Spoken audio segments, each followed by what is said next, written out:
March 17, 1945. The sky over central Texas was the color of bleached bone, the wind hot and restless, carrying with it the scent of dust and cattle.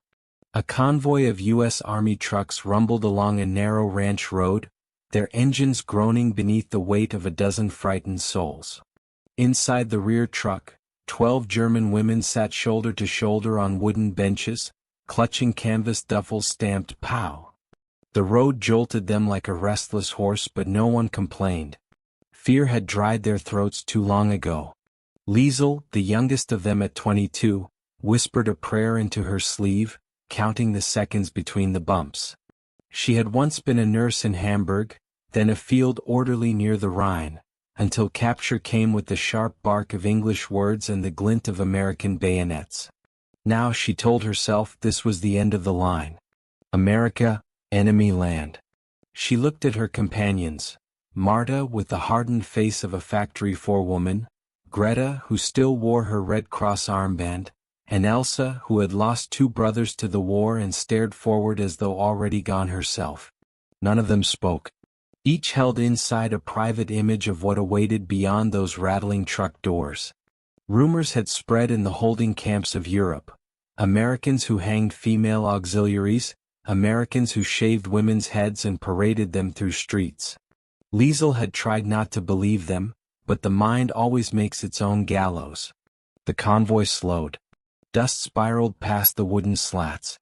Through a thin gap she glimpsed open land, a sea of yellow grass, fencing posts marching toward the horizon, a windmill turning lazily under the white sun.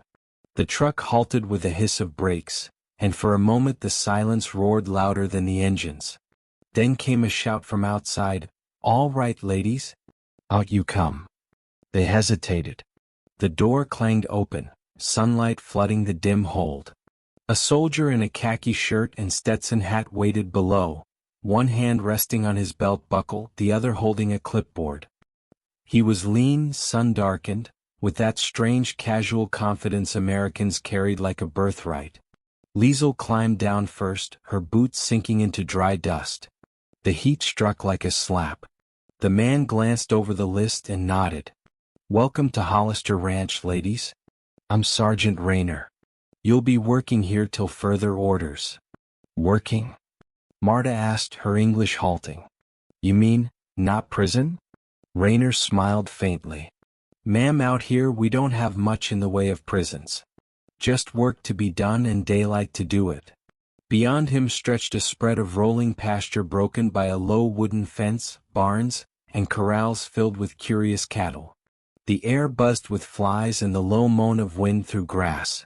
Standing beside the sergeant were 3 men in dusty hats and denim shirts, cowboys unmistakably. They looked the women over without hostility, only mild bewilderment, as though someone had delivered the wrong shipment. One of them, broad-shouldered and older than the rest, stepped forward and tipped his hat. "Name's Jack Hollister. This here's my land. The Army says you folks can work it, and I reckon I can find something to keep your hands busy." The women exchanged glances, unsure if this was mercy or mockery. Jack's drawl was slow, his tone matter-of-fact, but behind his eyes was the cautious curiosity of a man who'd never seen the enemy up close. His son had fought in Normandy, yet his manner carried no trace of vengeance. He studied Liesel longest, not out of interest, but as if gauging what war had left of her. They were led toward the main barn where rows of cots had been arranged. No barbed wire, no guard towers, only the wide Texas sky, blinding and infinite. The sergeant explained the rules. They'd rise at dawn, help with ranch chores, eat in the mess shed, and stay clear of the main house. No one would lock them up, but there was nowhere to run. "You run," Rayner said, "and you'll just find yourself lost in 50 miles of nowhere. Coyotes'll get you faster than we will." That line drew a dry chuckle from Hollister. The women did not laugh. Elsa muttered something about preferring wolves to men, and Greta hushed her. By evening they were shown to their sleeping area, the scent of hay heavy in the air. Someone had left a tin pitcher of water on a crate, along with rough wool blankets. Liesel sat on her cot, tracing the stitches of her blanket. It was coarse but warm. For the first time in weeks she didn't hear gunfire or sirens. Only the distant bawl of cattle and the occasional thud of hooves. Jack came by near sunset, leaning against the doorway. "Ain't much, but it'll do," he said. "Tomorrow you'll help mend fences, feed livestock. We'll see what you're good at." Marta raised her chin. "You trust us?" "No guard." "Don't need one," Jack replied. "You'd have to walk 2 days to find a town, and by then, the sun and rattlesnakes will have you begging to come back." He wasn't smiling when he said it, and somehow that honesty eased the room. After he left, Liesel looked toward the window, where the sunset bled across the fields like spilled paint. She tried to imagine this land as an enemy country. But it didn't feel hostile, just vast and indifferent. She wondered what the war looked like from a place like this, where the sky stretched wider than all of Europe. When darkness fell, the cowboys gathered outside by a fire. The smell of barbecue smoke drifted through the barn walls, spiced, sweet, almost maddening. One of the women whispered, "They feast while we starve." Yet moments later, the creak of boots approached, and the sergeant appeared holding a tray of tin plates piled with beans, bread, and something that smelled unmistakably of grilled meat. He set it down without a word. "They don't poison food," Greta muttered. "It's too much effort." Still, suspicion gave way to hunger. Within minutes, the sound of cautious eating filled the barn. Liesel chewed slowly, eyes half closed. It was real food, hot, rich, undeserved. She didn't know whether to weep or feel ashamed for enjoying it. Outside, Jack watched the light flicker from the barn windows, his expression unreadable. To him they were just women, tired, lost, wearing the wrong uniform. His ranch hands murmured about how odd it felt to have prisoners in the bunkhouse. "They look more like schoolteachers than soldiers," one said. Jack shrugged. "War puts everyone where they don't belong." Later that night, as the wind picked up, Liesel couldn't sleep. She thought of her mother in Bremen, the nights spent under the scream of air raids. Here, the silence pressed on her ears, heavy but peaceful. She turned toward Marta's cot. "Do you think they'll hang us later?" Marta stared into the dark. "If they meant to, they would have done it by now." Liesel hesitated. "Then why bring us here?" Marta's voice was low, steady. "Because someone has to keep the world running while men destroy it." Outside, a coyote howled, long and lonesome. The wind carried it across the plains, over fences, through the sleeping ranch. In the barn, a few of the women stirred, clutching their blankets tighter. Liesel lay awake, her heart torn between fear and a strange, dangerous hope. At dawn, the first light slipped through the cracks in the wood, painting lines of gold across the floor. She rose, half expecting soldiers with rifles. Instead, she heard the calm rhythm of hooves and a cowboy's low whistle. The ranch was coming to life, and somehow she was part of it. Standing at the doorway, she breathed in the scent of dust and dew. The horizon shimmered endless and pale. She had crossed oceans expecting a noose. Instead, she found a sky too wide for hatred. She didn't trust it yet, but she couldn't look away. The sun climbed early in Texas, and by 6 the women were already outside, blinking through dust and light. Jack Hollister stood near the corral, hat tilted low, a coiled rope resting on his shoulder. "You'll start with what you can manage," he said. "Feed goes in the troughs, fences need patching, and horses don't bite unless you give them reason to." His voice carried the weight of command softened by fatigue. He'd been a soldier once himself, in another war no one talked about much. Now he found himself leading a group of captured women who spoke broken English and flinched at every shout. Liesel tried to focus on the simple rhythm of the morning. She filled pails, led them toward the feed shed, and tried not to meet Jack's eyes. He seemed patient but distant, a man whose kindness was practical rather than sentimental. When he noticed her struggling with a heavy bucket, he didn't take it from her, just steadied it long enough for her to find balance. "That's it," he said quietly. "You're stronger than you think." The words startled her more than his touch. It had been months since anyone had spoken to her without suspicion or pity. Marta took charge among the women as naturally as she once had in the munitions factory. Her barked orders, translated through gestures and clipped phrases, gave their labor rhythm. She distrusted kindness. To her it was a form of control. "Don't depend on them," she told Liesel later. "Today they give food, tomorrow they take it." Yet even Marta couldn't help noticing that the cowboys kept their distance, never mocked, never shouted. They treated the women like hired hands, not captives. By noon the air shimmered with heat. Jack called a halt and handed out canteens of well water. The women drank greedily, the liquid tasting of iron and dust. Beside the barn, a few ranch hands leaned on a fence rail, watching them with the lazy curiosity of men waiting for weather to change. One spat into the dirt. "Never thought I'd see the day German girls be workin' our fences," he said. Jack shot him a look sharp enough to silence the next word. "War's full of strange days," he replied. That afternoon, Liesel tried to calm a horse named Dusty, who refused to be bridled. When the animal reared, she stumbled back, heart hammering. Jack stepped in, one hand on the reins, the other guiding her shoulder. "You can't show fear," he said. "Animals smell it quicker than people do." His tone was neither scolding nor gentle, just certain. Liesel steadied herself, met the horse's eyes and exhaled. Slowly Dusty lowered his head. The cowboys nearby exchanged surprised looks. Jack allowed himself the faintest grin. "Guess he likes you better'n me," he murmured. That night, supper was beans and cornbread again, but the women ate without hesitation. Hunger had softened pride. Elsa, who'd barely spoken since their arrival, whispered that the bread reminded her of her mother's kitchen before the bombings. No one answered. The memory felt too fragile to share aloud. Outside, the sky deepened to violet, stars surfacing like cautious thoughts. Days blurred into a routine. The women worked, the men supervised, and the Texas wind carried on with its endless song. Slowly, suspicion eroded, not through words but through the steady rhythm of shared survival. Liesel learned to saddle a horse. Greta managed to mend torn gloves using string from feed sacks.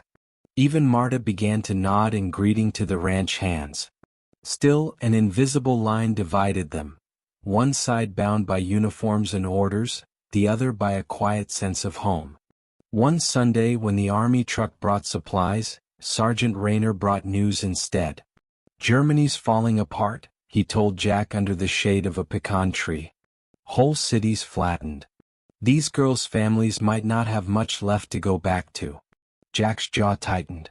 "Then I reckon they'll need something to hold on to till it's over." Liesel overheard from a distance, though she caught only fragments. The words "falling apart" echoed in her chest like an unfinished prayer. Later that week, a small act shifted everything. During the noon break, Marta noticed one of the ranch hands struggling with a snapped fence post. Without thinking, she crossed the field and helped him lift it back into place. The man blinked, uncertain whether to thank her. She simply nodded and returned to work. That evening, a loaf of fresh bread appeared on their table, wrapped in a towel. No one claimed it, but everyone knew where it came from. Humor, hesitant and awkward, began to return. When one of the women mistook a bottle of horse liniment for cooking oil, the barn erupted in nervous laughter. Even Jack chuckled. "Don't worry, ma'am," he said, "it'll make you strong as one of my mules." The joke rippled through the group, a sound neither side expected to hear in wartime. But beneath the laughter lived unease. Each letter from home, read under the dim lantern light, carried fresh grief. Elsa learned that her brother had died in Dresden. Greta's village had vanished under Allied bombing. At night, they whispered about it in German, voices raw with disbelief. Liesel wrote her own letter but tore it up halfway through. How could she explain to her mother that her captors treated her better than her commanders ever had?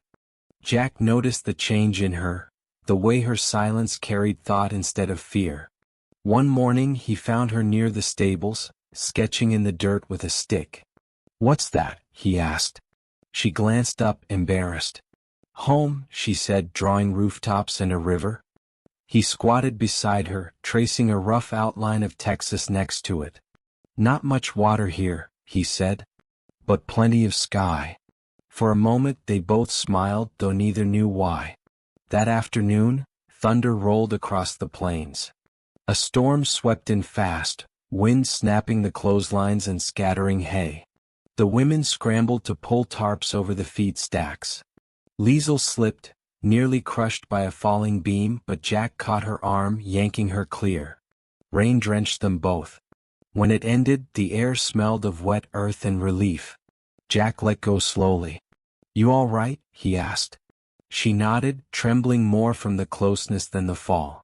For the first time she saw something behind his calm, weariness, yes, but also respect. As weeks passed, the line between captor and captive thinned. The women began greeting the men by name. Rayner stopped carrying his sidearm. At night, the barn door was left unlatched. No one ran. There was nowhere they wanted to run to. Still, Marta remained wary. One evening she confronted Liesl while they folded laundry. "You're forgetting who we are," she hissed. "They're our enemy." Liesl met her gaze steadily. "Enemies don't bring bread when you're hungry." Marta turned away, jaw tight. "Mercy is a trap," she said.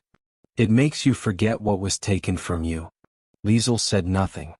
Yet as she lay down that night, listening to the distant hum of crickets, she realized she didn't feel trapped.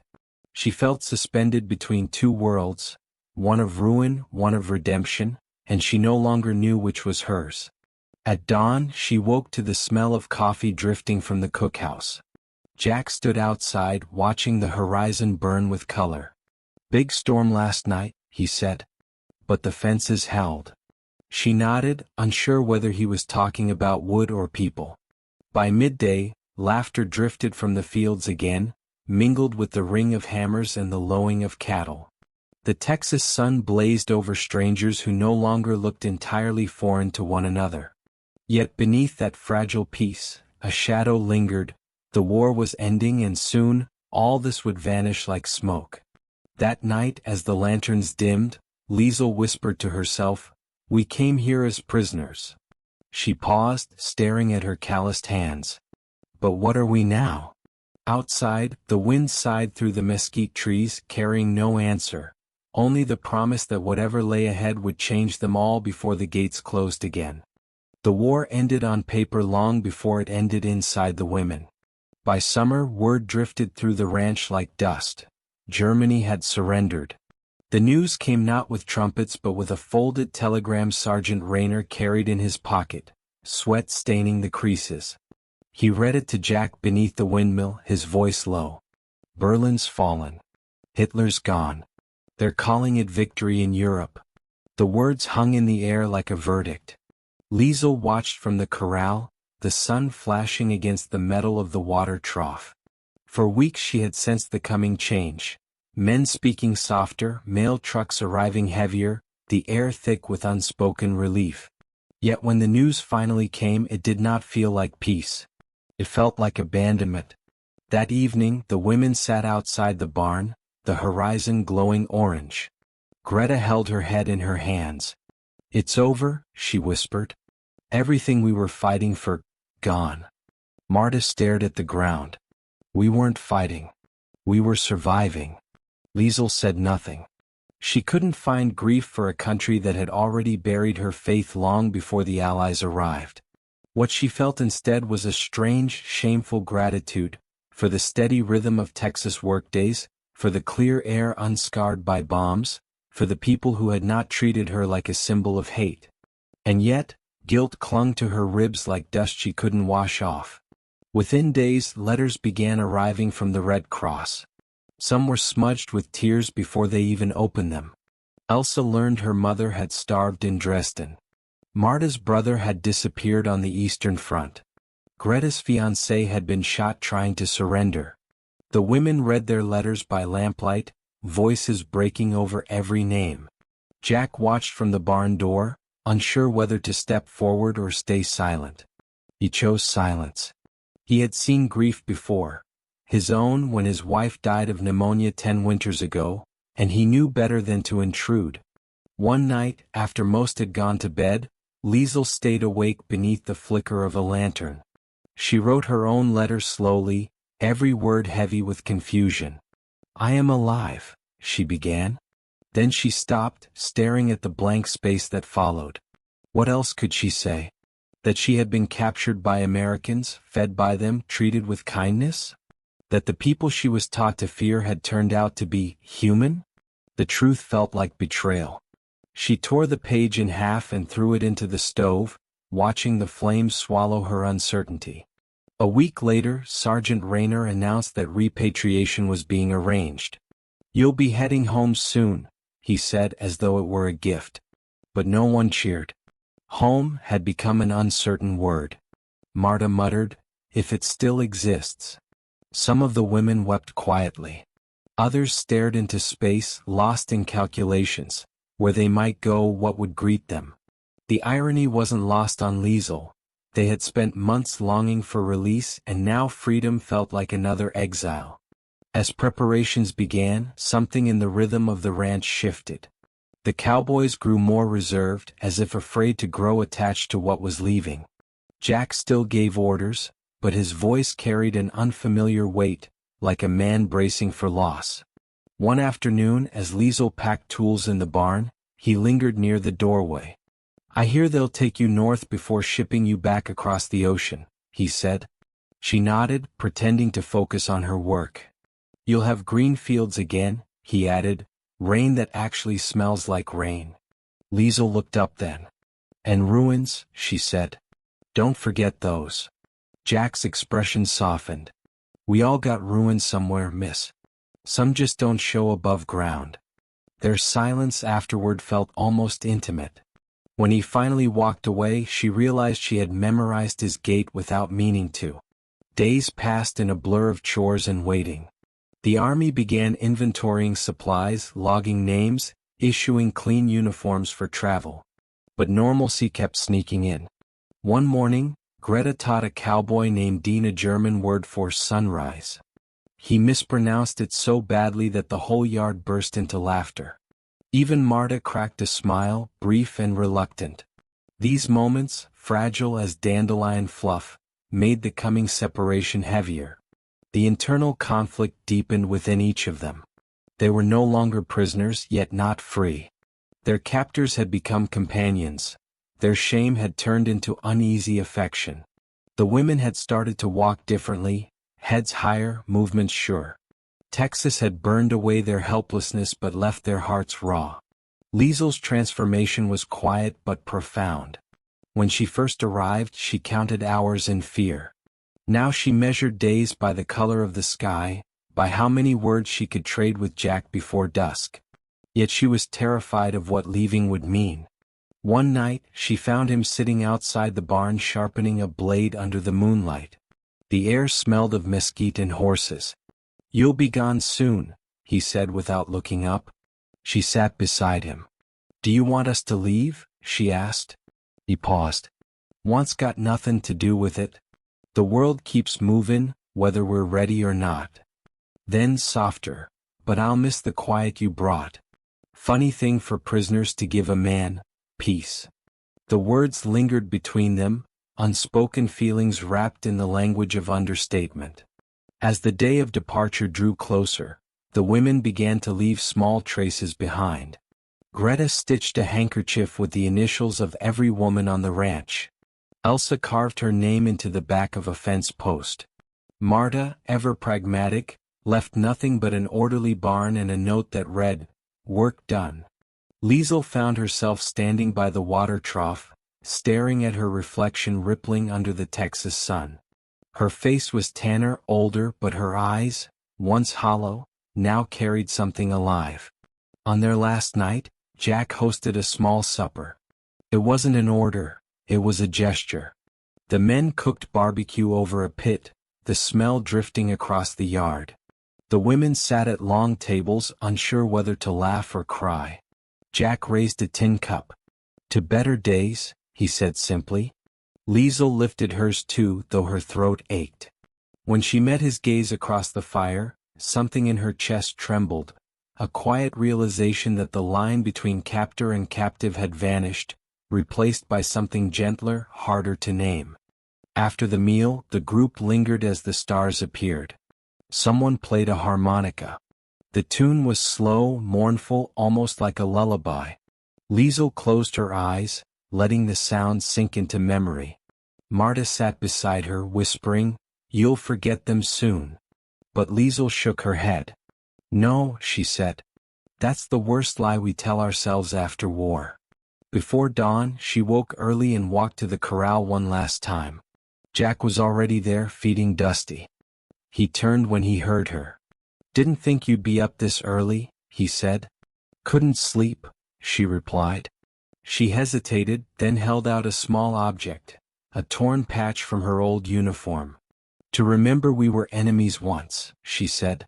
Jack accepted it quietly, turning it over in his palm.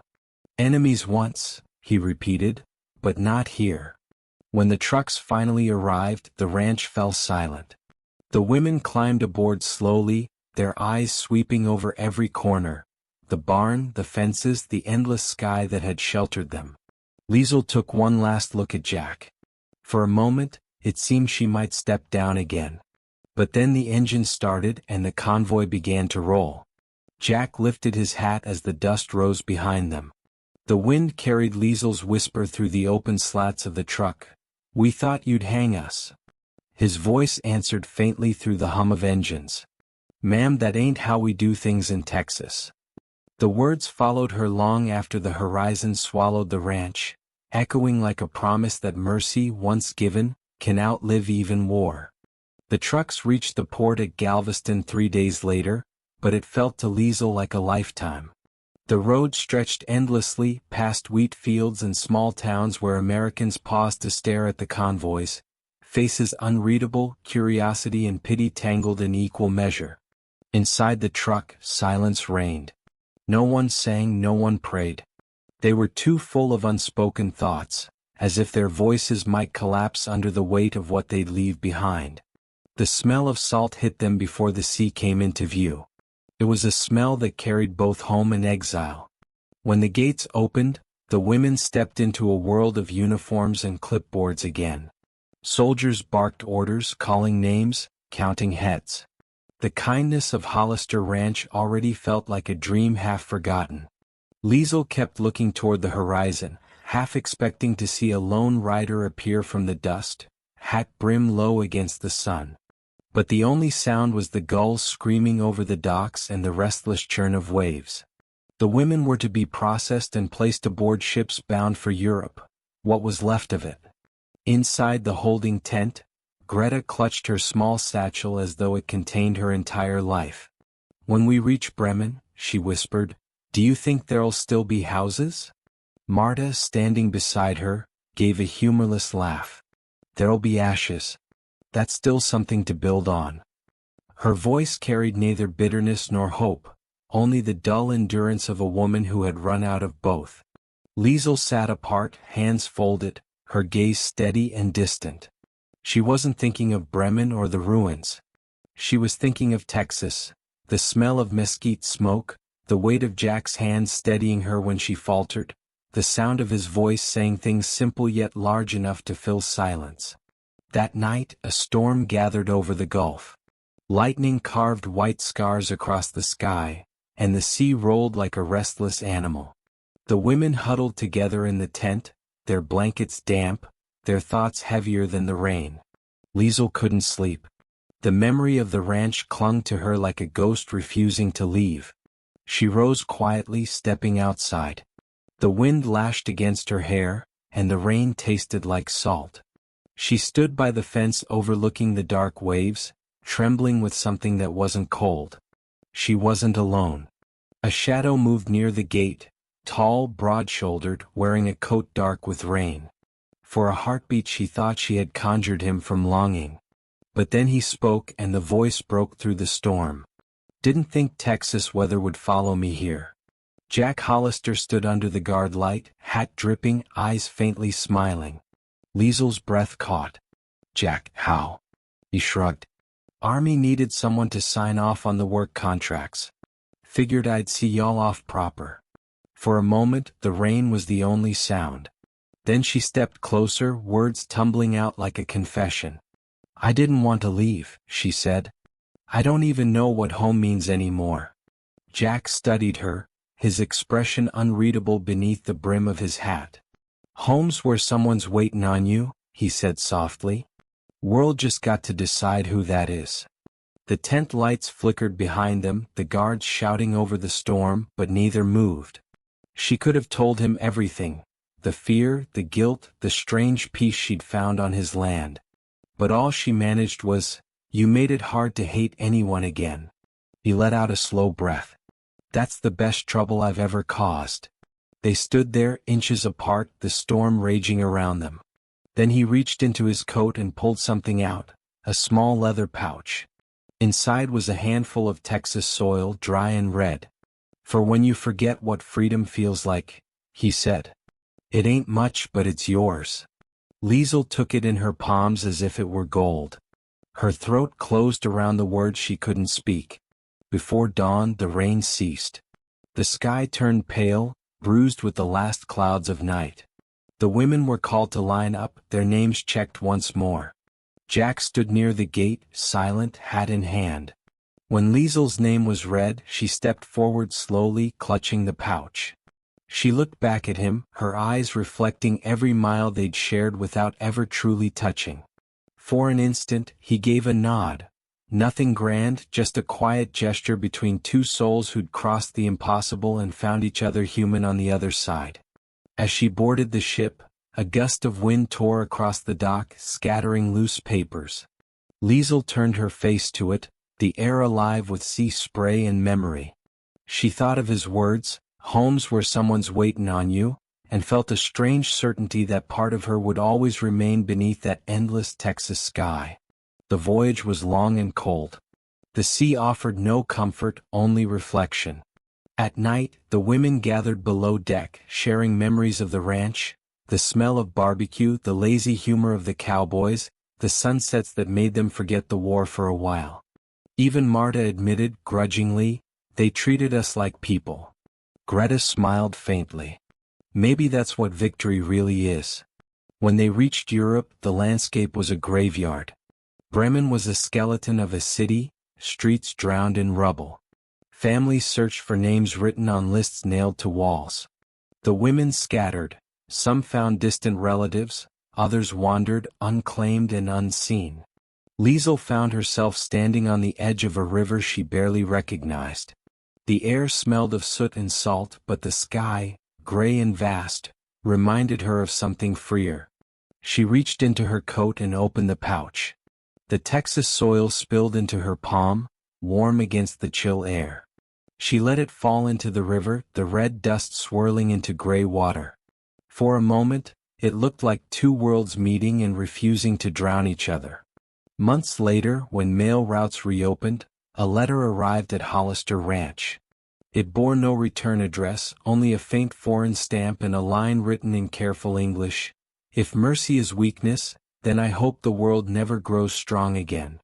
Jack read it by the fire, the ink slightly smudged, a faint smile tugging at the corner of his mouth. He folded it carefully and tucked it inside his coat. Outside, the cattle stirred, and the wind swept across the plains, carrying the faint echo of waves. Years passed. The ranch remained quiet and unchanging, but its story grew in whispers. Locals said the old cowboy once sheltered enemy prisoners and treated them like family. Some doubted it, others nodded, saying, "That sounds like him." When asked if he ever saw them again, Jack would shake his head and answer, "Not with my eyes." In Bremen, a woman named Liesl ran a small clinic near the docks. Her hands were steady, her voice calm. On the wall above her desk hung a faded handkerchief stitched with initials, the corners marked with Texas dust she'd refused to wash away. Patients often asked about it, and she'd smile softly, saying, "A gift from a place that taught me kindness is its own flag." On quiet evenings, she'd step outside and watch the river reflect the city's slow rebirth. The world was still scarred, still learning mercy.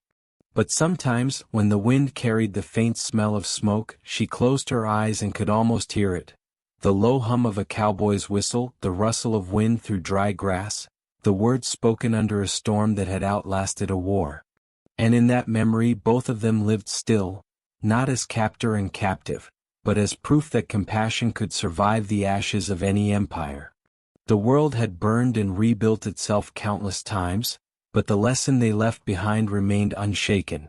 Sometimes peace begins not with treaties, but with the simple act of opening a gate.